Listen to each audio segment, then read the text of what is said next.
sky. A tornado has been confirmed. Protect yourself from flying debris. The weather. An uncontrollable force. Unlocking life. And unleashing chaos. As our planet heats up, the weather is getting more extreme. Oh my God! More terrifying. That is insane. We're gonna lose everything. And even more catastrophic. God damn it, go! With incredible self-shot footage. Golf ball sign, hail! It seemed like a war zone. From the front line of fear. The heat and the smoke, it was so intense. We witness firsthand. You can't stop the water. Water is the strongest force we have on Earth. The wrath of Mother Nature. Do you see flames from where you are right now? In every direction, yes. Large tornado! From twisted tales of terror. It looked like a bomb went off. Earth-shattering natural disasters. We didn't have time to get out. We felt a huge earthquake. And stories of sheer destruction. It was sad. Like I've never seen the devastation with my own eyes. We meet the people who have stared death in the face. I was under the water and fighting for my life. Absolutely crazy. Oh my God! Oh my God, oh my God. And survive the full force of the world's deadliest weather.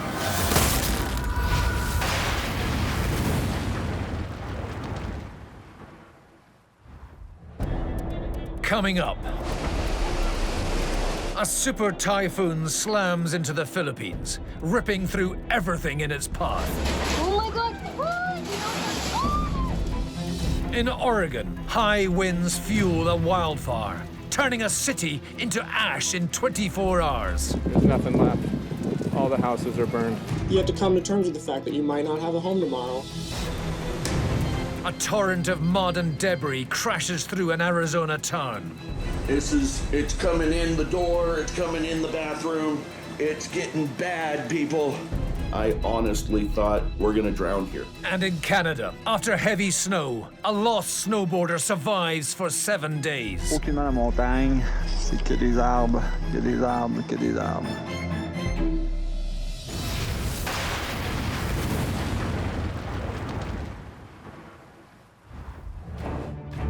Super typhoons are one of the strongest storms on the planet, bringing violent winds of around 150 miles per hour. And the islands of the Philippines are particularly prone to these monsters, averaging 20 typhoons a year. Siargao, a popular tourist island and surf capital of the Philippines. 25-year-old Talaran has lived on the island for 2 years. It's a place that really is super free. It's sort of like the epitome of freedom. Just a lot of amazing nature to immerse yourself into. It's December 2021, and a typhoon has formed in the Pacific. 10,000 villages are in its path and vulnerable. The typhoon sets its sights on the island of Siargao. I think in the 2 years that I was living in Siargao, we probably got hit by 5 or 6 typhoons. So I never took them too seriously. It feeds off the warm Pacific waters, intensifying into a Category 5 superstorm. Good morning, everyone, from Super Typhoon Odette. So it is currently 6 a.m. I totally wrote it off. Personally, I was like, oh, this is probably fake news because I've never known typhoons or hurricanes to be able to develop and change that quickly at the last moment.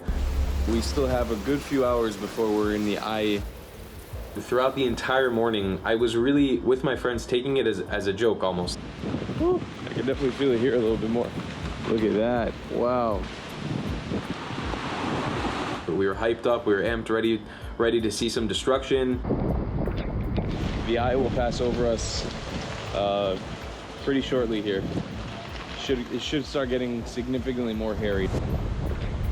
If it gets too bad and we start flooding too much, we'll be moving all of us to there, building a really big hostel there. It's all concrete. It's not finished, but it'll be a good evacuation center. And we just went to sort of check up on these places that are near the ocean to see what the surge was like, to see what the wind was like. There it is, ladies and gentlemen. There's the surge.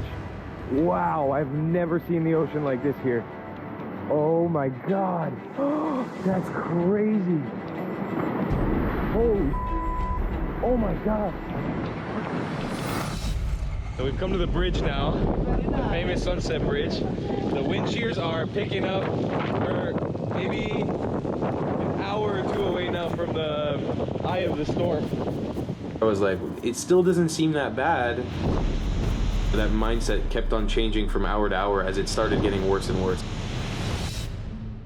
On the other side of the island, Kevin Gangaso is working in a hotel. We see that there's a rain and then a little bit windy. Simula nang lumalakas ang ulan at hangin. Our caretaker said we need to evacuate. Suddenly, the typhoon makes land on the island's east coast.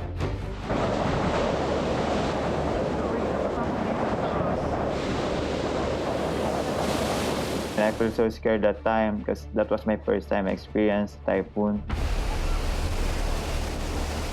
Some of the roofs flying, some of the coconut trees falls down.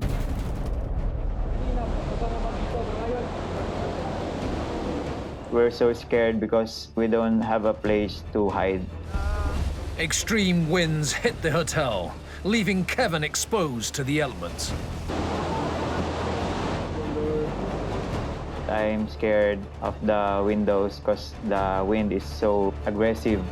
We don't know what happens next during the peak of the typhoon. Concerned about a storm surge from the ocean, Tal evacuates to a nearby hostel. It was basically a concrete tower with no windows, no doors, and not many walls still constructed. The half-finished hostel will give him some protection from flying debris. We were cooking in the kitchen, and progressively around us, the world was just starting to end. Tal leaves the shelter to grab some valuables from his room across the street.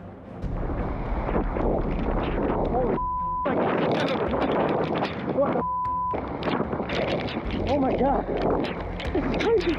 I just saw trees everywhere, things already hitting the rooms and destroying things. That's when you see all hell break loose. Oh my God. What the hell? I managed to make it out to my room by the beach. Whoa, that's crazy. Oh my God. And I just look to my right and I see this wave surge over the wall.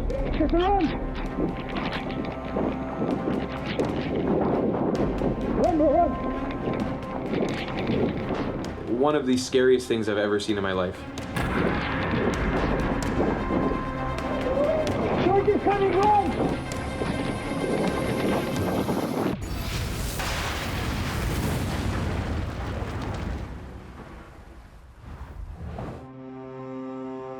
In 2020, the state of Oregon experienced a prolonged drought and low humidity.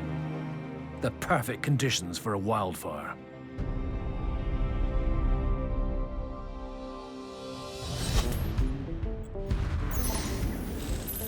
The small agricultural city of Phoenix in southern Oregon.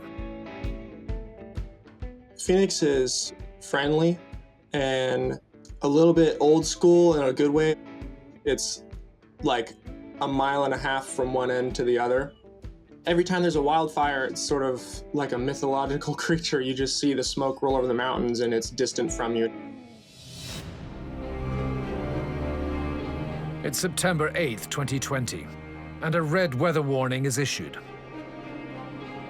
Winds of 50 miles per hour are forecast. If a fire sparks, it could spread fast. It had been blue skies and clear all day. All the trees, all the shrubs was just dry, and the wind was roaring. A grass fire burning near the town of Ashland bursts into life. Fierce easterly winds drive the flames towards the adjacent towns of Talent and Phoenix. Travis's home and his father's auto shop business are in the path of the fire. Yeah, we're good. We're packing up going to my parents. All right, sweet. I got my truck if you need to put stuff in it. I'm just gonna start rounding the neighborhood, telling people. Yeah, I can't warn anybody. They didn't warn anybody? I'm out of here. You're just seeing this like smoke come from one side of town, and everything's starting to turn orange. Thousands evacuate as the strong winds fuel the fire. It was gut-wrenching and pretty heartbreaking. That's our hometown, ladies and gentlemen. This billow of black smoke was just pouring over the trees. Travis settles his family at his parents' house and heads back out. My plan was to get into town to find my dad, who I was assuming was still at his automotive shop trying to fight flames. He cycles into Phoenix. It felt like out of a movie, like it was apocalyptic. Jet planes spray fluorescent pink fire retardant to stop the flames in their tracks. It's frightening to see such enormous jets flying over and dropping that stuff. Travis checks in on his neighborhood. I come rolling in expecting to just get closer and closer to the smoke, and come to find it catching buildings on my street. The same street my house is on. I turn the corner and I can see my childhood home engulfed in flames. And there's just flames pouring out of the second-story windows. I just watched the house burn. I had lived there for 15 years as a kid, and it was pretty heartbreaking. I realized that like my house is only a block down. Right in front of my house is a fire truck, and it's trying to put out the house across the street from mine. I grabbed their little garden hose and I misted their trees as best as I could, just trying anything I could to save what I thought I had left at that point. You have to come to terms with the fact that you might not have a home tomorrow, and many of your neighbors already don't have a home tomorrow. Travis finds his dad, but the auto shop's surrounded by flames, and there's nothing they can do to save it. It's 7:20 in the evening. Cassie and I are going to spend the night at my parents' house tonight and then find out in the morning whether or not we still have a home. My dad's automotive shop was also extremely close to the flames and likely caught fire, so we're going to find out if I have a job tomorrow. As night draws in, evacuated families search in vain for information about their homes. Hey, this is Bo. I'm in Talent Avenue right now. And so far, the fire has not crossed over Talent Avenue. Trailer park across the street on Arnos is probably going to be a complete burn to the ground loss. Talent resident Bo DeBay takes a midnight cycle into the city, live streaming to hundreds of followers. Currently the wind seems to be blowing towards downtown, so as long as that stays, maybe my house will survive. Wow, it's pretty crazy over here. Every once in a while, there'd be an extra big kind of explosion. You could feel it in your body. Those were tires popping, I think, on that car. Ooh, that is hot, hot, hot. Oh my God. The temperature would get so hot, I would just like instantly start sweating. I've never felt anything like that before. Bo responds to messages from local residents watching live. Where's your friend's house? I would ride my bike and go check out these different addresses and tell them if their house was okay. Well, let me look. Let me go down the street a little bit. These people's houses are burning up, and I'm like recording it. Is that okay? If it's across the street from 704, it's on fire. And I thought, you know, if it was me and it was my house and somebody was, you know, letting me know what was going on, I would want to know. The entire east side of town is reduced to ash. Wow. If the fire jumped over Talent Avenue, everything would have been fair game. Half of Talent is going to be gone. At least half the city. Thanks for hanging out with me on the bicycle. I hope I could help some people know their place is safe, and I'm sorry for everybody that lost their home tonight. 3 people lost their lives to the Almeda fire, and thousands of homes were burned to the ground.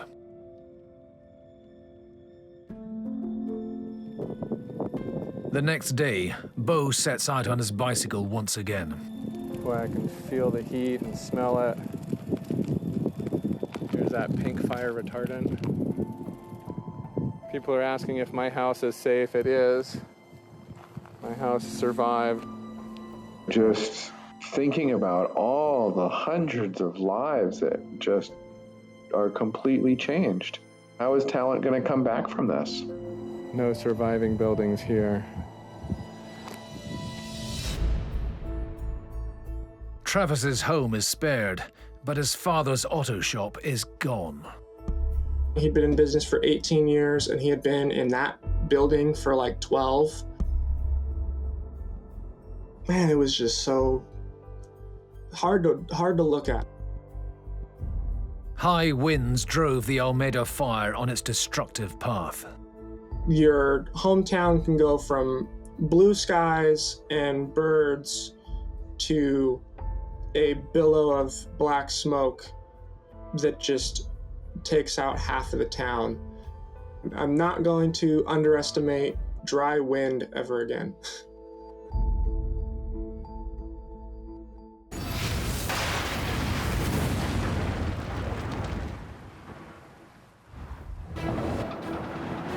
The strongest typhoon to hit the Philippines in almost 40 years is obliterating everything in its path.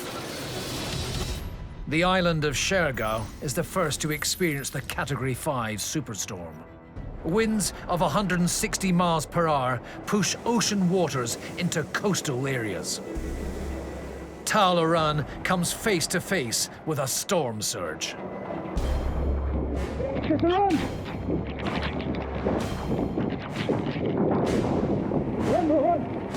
It was pure adrenaline. It was the fight or flight that you feel. I don't think I've ever run that fast in my life. I didn't know if a wave had just come out and taken the whole house with it. Go out now, quick! The surge is coming! Everyone is down upstairs now. Yeah. I tried to steer people to go up to the second floor. But some of Tal's friends are left behind. You're frozen with fear. You can't run back over there because you don't know if there's a tsunami coming. Surged over the wall. It was one of the scariest things I've ever seen in my life. Just a burst of water flipping over. A bunch of us are taking refuge. We have no cell service, we have no power. All we can do now is wait. We were standing there in this hostel, getting just wafted by the rain. We are in one of the worst places to be. We're on the coast, and most of the roofs is bare. Trees are falling down. It's so chaotic. It just got progressively and progressively worse, hour to hour. We were wrong. We were so wrong. This is a really, really, really bad storm. You're seeing your entire neighborhood, your whole community get ripped apart. The typhoon plows through the Philippines, making multiple landfalls. Next in line is the island of Cebu. Proud islander Meljean Ceylon documents island life. I am a travel and lifestyle vlogger, so I share my life story here living in the Philippines. She's designed and built her own home on the island. It has been my dream to have a simple house in that land because that's where I grew up. It's all made of wood and corrugated roof as well. And I have lived there for a year. But Mel Jean has no idea what's in store. When they said that there was going to be a typhoon that is coming to the Philippines, we didn't really think about it that much. We were thinking that my house is strong and it can actually survive the typhoon. Meanwhile, the surfing paradise of Siargao is being destroyed from east to west. Tal steps outside his concrete shelter. What the? The first thing that I saw was this big tractor that was clearing debris from the road. And they were just saying, we're getting to higher ground because there might be a bigger surge coming now because high tide is coming upon us now. I was terrified. Whoa, this is crazy. Everything's destroyed. I'm in shock. Oh my God. We ran to the resort across the street to see that our friends were safe, and luckily they were all okay. The streets were completely flooded. There was power lines, trees everywhere on the ground. I feel like I'm walking through a shell of what Siargao used to be. I don't know how we come back from this. It feels like somebody did this on purpose to you. Like you want to be angry at someone, but there's no one to be angry at. It's just nature. This is a catastrophic event. This has got to be one of the worst things that's ever happened on this island ever. Night falls and the typhoon makes its 7th landfall, taking aim at the island of Cebu. Mel Jean's home with her family. I was in my bed, I was watching a movie. The ceiling collapsed on me. Guys, my room. The strong wind is already getting inside the house. The roof is about to get blown. I was literally in bed over there. Oh my God. The wind, it was trying to get in the ceiling, and it was shaking super hard, like shaking that it's flipping. We can't evacuate. I don't know where are we gonna evacuate, but this is the situation. My brother-in-law was trying to tie my roof into the ceiling so that it won't be blown away. Oh my God!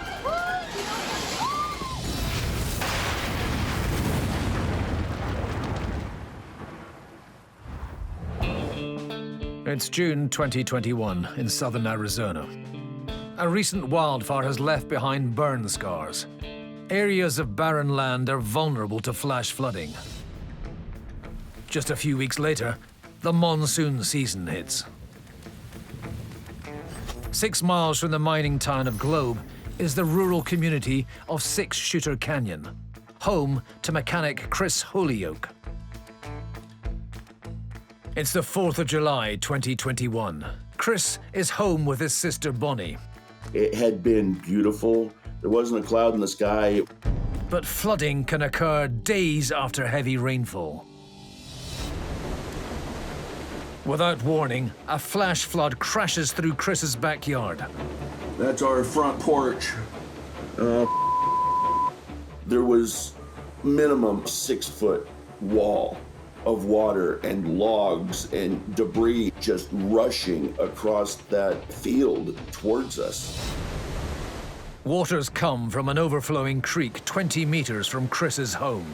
In the 2 years that we lived there, I had never once seen water in it. When I saw it, my heart jumped through my mouth and I hollered at my sister, "Oh my God, Bonnie, come look at the front yard."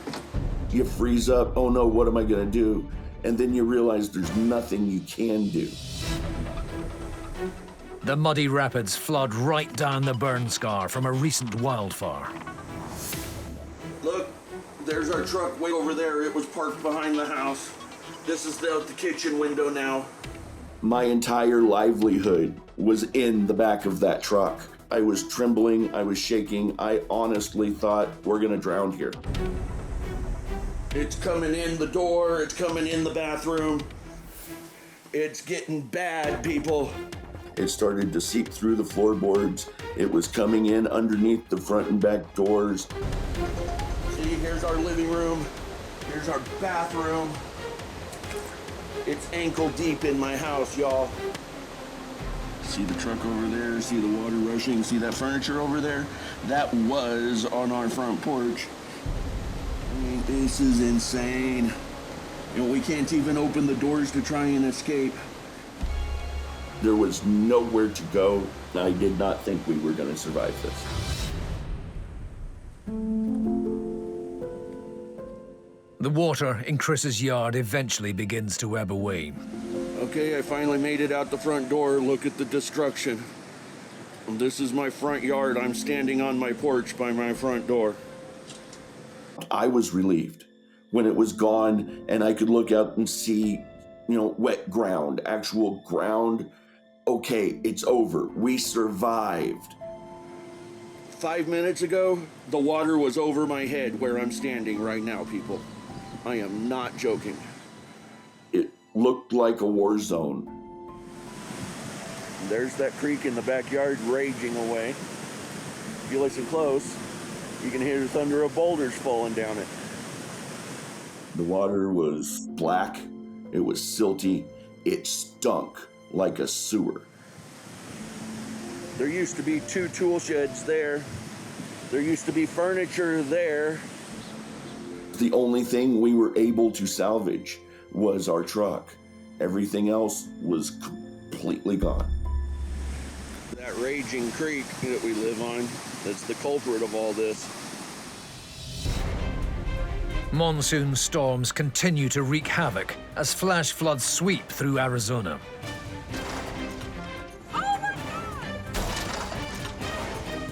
The wild water, a lasting consequence of wildfire. The fires burn so hot that the ground becomes hard like pavement. Then when the monsoon rains hit it, you know, it just runs off like asphalt because it can't absorb the water.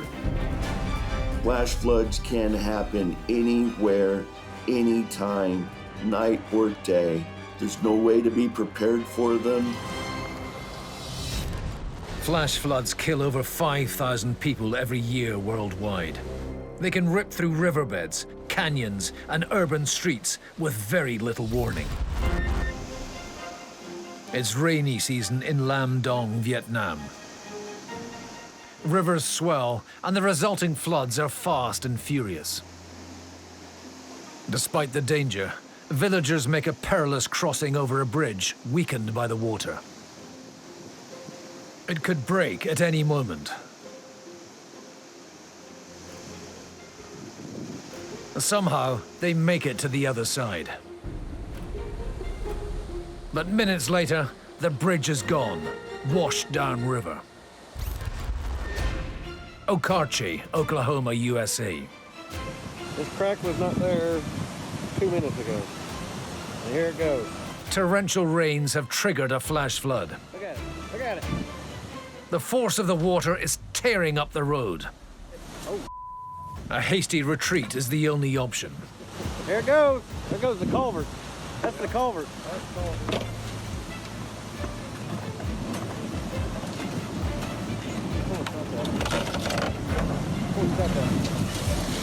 God damn! The flood rips out a massive drainage pipe, Ah, damn! leaving these witnesses in awe of the power of Mother Nature. Good thing we noticed that crack. Excuse my French. Coachella Valley, California. A swiftwater rescue going on by regular citizens here. These guys got stuck. 2 young men are trying to find high ground after heavy rain creates chaos. Oh. Coming to their aid, a heroic bystander with a rope. Go for it, go for it! It only takes 6 inches of water to sweep a person away. Oh. And all 3 are in danger of being dragged into the flow. Get him across. The stranded men cling desperately to their rescuer. And incredibly, all 3 struggle out of the flood. Go, go, go! You got it! Hell yeah!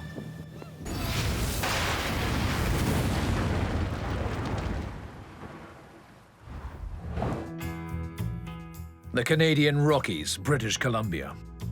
In the winter, ski resorts can see up to 9 meters of snowfall.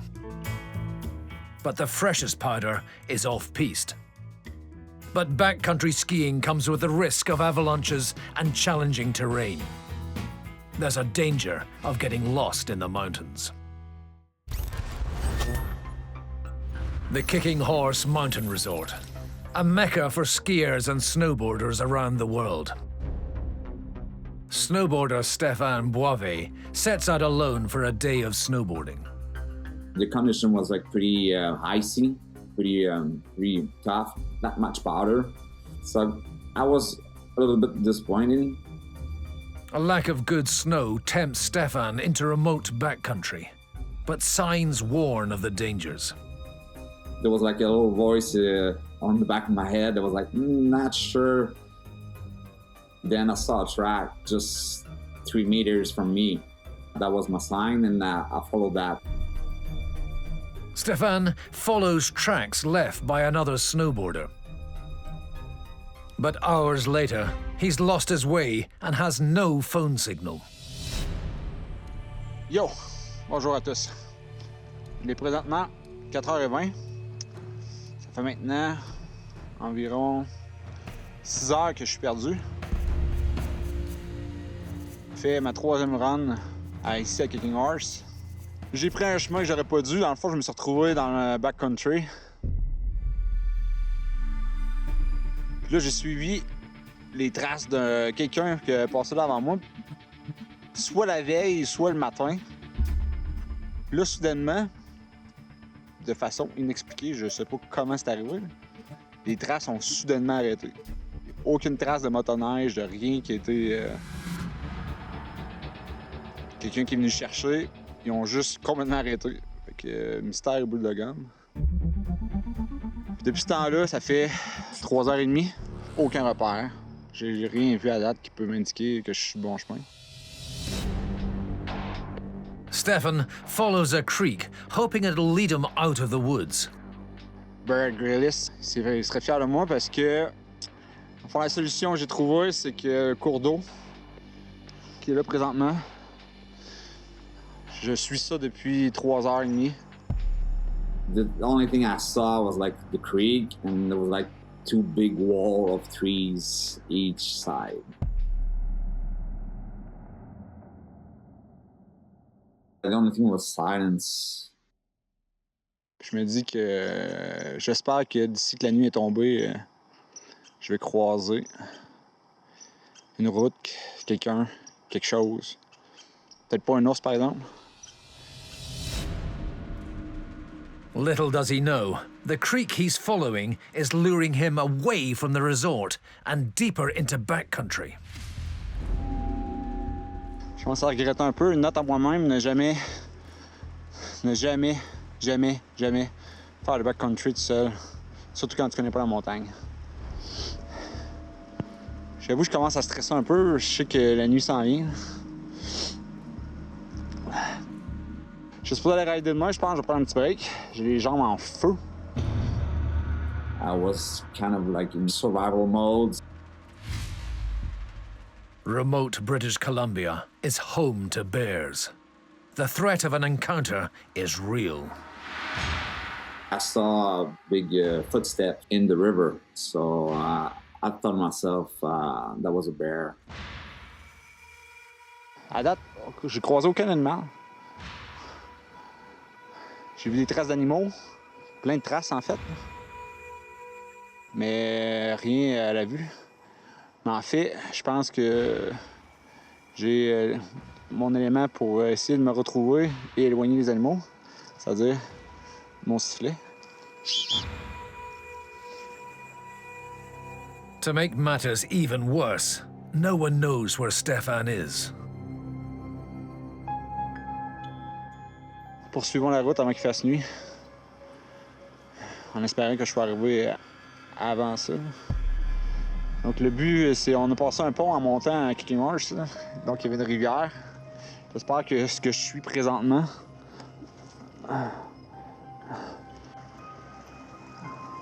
que le paysage que j'ai jusqu'à maintenant, c'est ça. Donc Il n'y a absolument rien, je vois aucunement la montagne.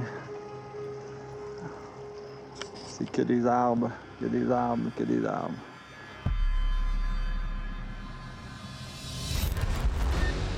Snowboarders get a thrill from enjoying Mother Nature's playground.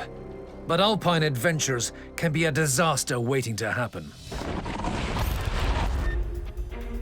The crowded slopes of Bryan Head Resort, Utah. This snowboarder is moving at lightning speed. He loses control and accidentally collides with another boarder. Thankfully, both were unhurt. Snowy Salt Lake City. And it's the last run of the day for this snowboarder. An attempt to carve around a tree has gone horrifically wrong, leaving him a bit worse for wear. Had a little accident. Good stuff, huh? Luckily, his helmet prevented it from being a whole lot worse. My best smile. The Big Sky Resort in Montana. This snowboard is at the top of a black diamond, a steep slope designed only for the most advanced skiers. Conditions are icy. He flips over and plummets down the mountain. He's now out of control with no way of slowing down.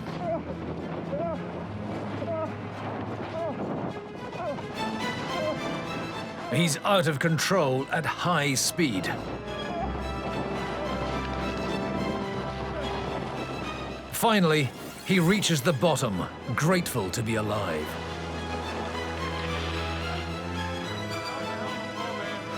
Holy cow. He's learned the hard way the icy slopes of Mother Nature cannot be underestimated. That was scary.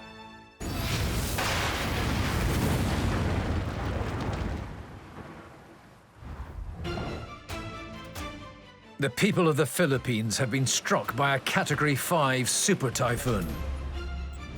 In the path of the storm is the island of Cebu in the center of the Philippine archipelago. Oh my God. Mel Jean's roof is being pulled from the rafters. Wait, my God, oh my God. Oh my God, what? If my brother-in-law didn't let go of the roof, he will also be blown away with the roof. We had to just get out of my room. The family are forced to get to the safety of her mother's shop. The typhoon surges further west, making its 9th and final landfall some 18 hours later, before finally weakening.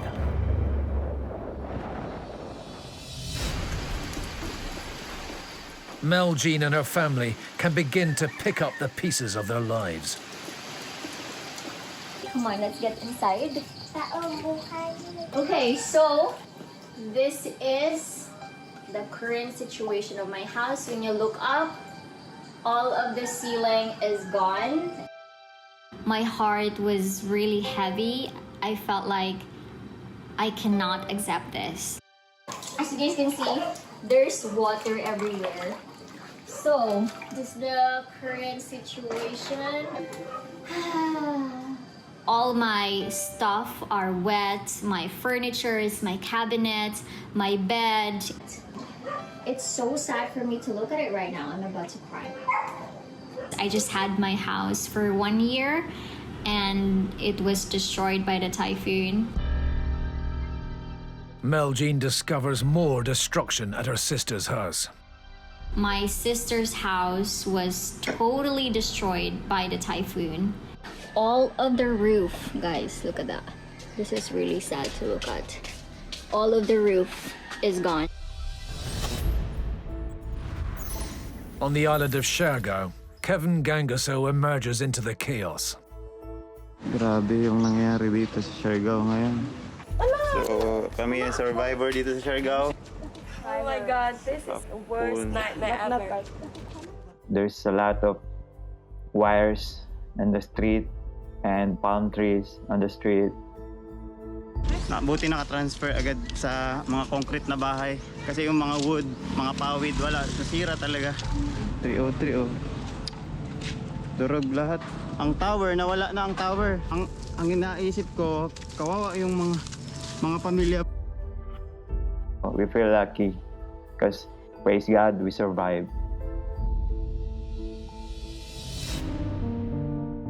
Super Typhoon Rai, known locally as Odette, destroyed 1.4 million homes across towns and cities after it hit 9 different islands in the Philippines. Over 400 people lost their lives when the typhoon hit with unexpected intensity. Now I really do appreciate Mother Nature for what she is, and that is a scary, strong force that's unpredictable, and it's not really something you can understand until she touches you, until something like that happens to you personally. And Mel Jean has begun to rebuild her dream home in the Cebu countryside. I'm really grateful and happy that me and my family survived the typhoon. It made me realize how short life is. It made me realize that any material things can be taken away from you in a snap.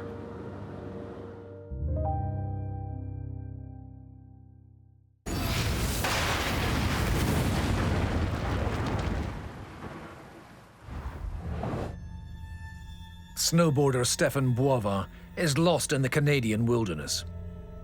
He's forced to spend a night alone in the freezing forest. Donc, comme vous voyez, il fait nuit. Je suis vraiment en mode panique, là, par exemple, présentement. Ça fait 8 heures, je suis perdu. I was surprised how quick the darkness came. J'ai vraiment hâte que ça aboutisse quelque part. It was like 12 hours, 13 hours of darkness. So that was the hard part. J'avoue que je capote. Stefan isn't prepared for the worst case scenario. J'avais dépensé de me faire un petit abri pour la nuit. Là. J'ai rien pour faire un feu, j'ai pas de lumière. Plein de neige.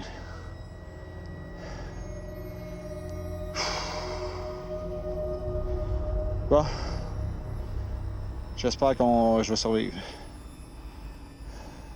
En plus, j'ai tombé dans l'eau tantôt. Si j'ai les bottes tout mouillées. Je capote.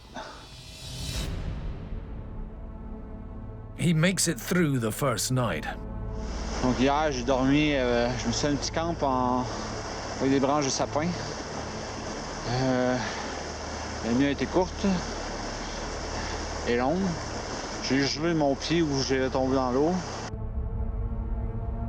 I felt that my feet was kind of beginning to be numb and losing like mobility. It was kind of hard, you know, just to keep a good spirit.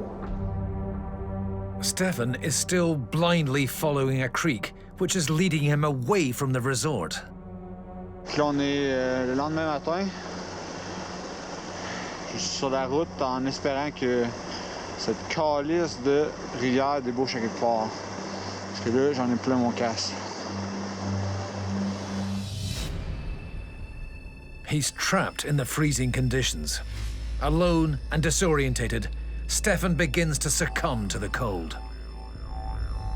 I had sign of hypothermia one time. My body just went shaking. I started shaking with the arm, and then I shake the other arm, and then the whole body was beginning to shake. So that was kind of scary.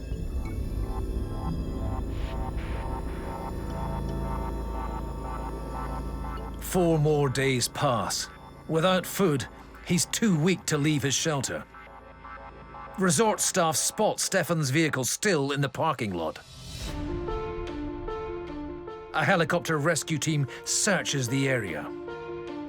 But with thousands of miles of forest to search, the chances of finding Stefan are remote. After hours of intense searching, on day 7, they spot Stefan in dense snow-covered forest. I was in the shelter. I was just fell on my knees because the emotion was so high and was so much a big relief. Stefan's hoisted out and transported to hospital, his feet and toes swollen and blistered. Je suis rendu maintenant à Calgary, j'ai été transféré en ambulance. J'ai tous ceux que j'aime autour de moi qui sont venus. Tu peux faire un tour. Il manque quelques personnes qui sont parties. On a les parents. Oui. On est bien contents d'être ici. Oui. Oui. Severe frostbite leads to the amputation of Stefan's right leg below the knee and his left toes. The thing with frostbites is just there's not much you can do. He underwent 5 months of intensive physiotherapy to walk again. Despite everything, Stefan has found a new lease of life. Still emotional, you know, because you're lost for like 7 days, so you kind of hoping that that life goes on.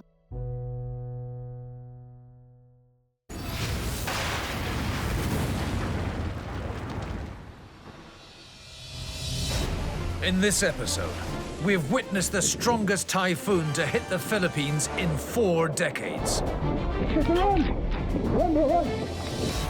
We've seen what happens when wind and wildfire join forces. Half a talent is going to be gone.